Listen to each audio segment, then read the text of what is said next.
Hello दोस्तों, अथक economics class में आप सभी का स्वागत है। आज हम लोगों के बीच एक ऐसा समाचार आया है। यह समाचार जो है उच्च शिक्षा से संबंधित है, जिसमें आपको असिस्टेंट प्रोफेसर बनने के लिए इसकी जो योग्यता था उसमें बदलाव किया गया है। विश्वविद्यालय अनुदान आयोग ने सहायक प्राध्यापक का जो योग्यता है उसको बदल दिया है, और क्या बदला है वो समाचार में आया है, उसको हम लोग देख लेते हैं। जिस विषय में नेट व पीएचडी उसी विषय के बनेंगे व्याख्याता। पटना न्यूज़ है, देखिए न्यूज़पेपर का कटिंग है यह। विश्वविद्यालय अनुदान आयोग यूजीसी विश्वविद्यालय में व्याख्याता की नियुक्ति में बदलाव किया है। यह बदलाव राष्ट्रीय शिक्षा नीति NE 2020 के तहत किया गया है। राष्ट्रीय शिक्षा नीति जो 2020 में आया था, नया जो राष्ट्रीय शिक्षा नीति है उसी के अनुसार यह किया गया है। इसको लेकर जो सूचना जारी कर दी गई है, अब कॉलेज और विश्वविद्यालय के छात्र छात्राएं जिस किसी भी विषय में पीएचडी नेट और जेआरएफ क्वालिफाई करेंगे उसी विषय के व्याख्याता नियुक्त होंगे। अब ध्यान दीजिए, नए नियम में क्या कहा गया है कि जिस विषय में नेट पीएचडी और नेट और जेआरएफ जो यानी पास करेंगे उसी विषय में उनको आवेदक होना होगा, उसी विषय के वह असिस्टेंट प्रोफेसर वह बनेंगे। इसका मतलब ये हुआ कि अगर ग्रेजुएशन में उनका कोई भी सब्जेक्ट हो, पीजी में कोई भी सब्जेक्ट हो, उससे कोई मतलब नहीं है।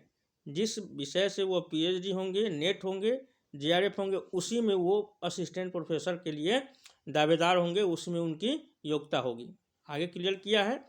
उसी विषय के व्याख्याता नियुक्त होंगे। ऐसे अब जरूरी नहीं है जिस विषय से स्नातक और स्नातकोत्तर किया है उसी विषय से पीएचडी या नेट क्वालिफाई करेंगे। जिस विषय में छात्र नेट और पीएचडी क्वालिफाई करेंगे उसी विषय के व्याख्याता बन सकते हैं। स्पष्ट क्लियर किया है।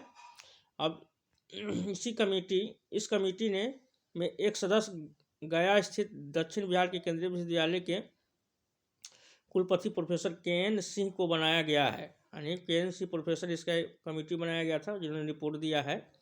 इन्होंने बताया कि राष्ट्रीय शिक्षा नीति 2020 के तहत विश्वविद्यालयों का शिक्षक बनने की प्रक्रिया में लचीलापन लाया जा रहा है। इसका मकसद उच्च शिक्षा में छात्रों को विभिन्न विषयों की पढ़ाई के लिए जागरूक करना है। यानी किसी भी विषय के में आप ग्रेजुएशन कीजिए, जो भी कीजिए, लेकिन अगर नेट और पीएचडी आपका एक अलग विषय में है तो उसी विषय में बनिएगा। ऐसा नहीं है जिस विषय में ग्रेजुएशन है उसी में बनिएगा। ये बाध्यता ख़त्म कर दिया गया है। तो ये जो है उच्च शिक्षा में जो तैयारी कर रहे हैं अपने भविष्य के लिए, अपने फ्यूचर के लिए, उनके लिए बहुत अच्छा है, ताकि वो अच्छा से मेहनत करेंगे, ऐसा बाध्यता नहीं रहेगी। देखते इसके अलावा प्रमोशन में अब शोध पत्र, स्टार्टअप, उद्यमिता, नवाचार, पेटेंट, उद्योग, साझेदारी आदि के मूल्यांकन सहायक होंगे।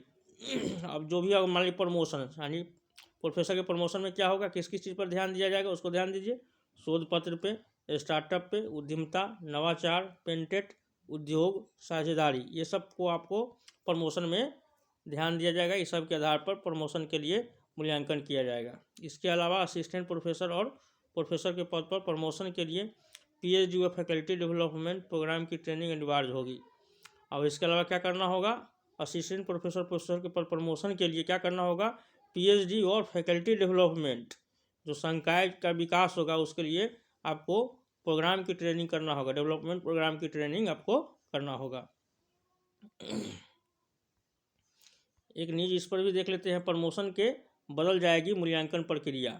प्रमोशन के मूल्यांकन की प्रक्रिया बदलेगी। क्या बदलेगी, विश्व स्तर पर रोजगार में लगातार बदलाव आ रहा है। अब साधारण डिग्री पारंपरिक तरीके से विषय की किताब ज्ञान से छात्रों को तैयार नहीं किया जा सकता। स्पष्ट है, जो पुराना जो नियम है, पुराना चीज़ जब स्पष्ट है, इन्हीं ज़रूरतों और बदलाव को देखते हुए विश्वविद्यालय अनुदान आयोग यूजीसी ने अपने रेगुलेशन 2018 में संशोधन की।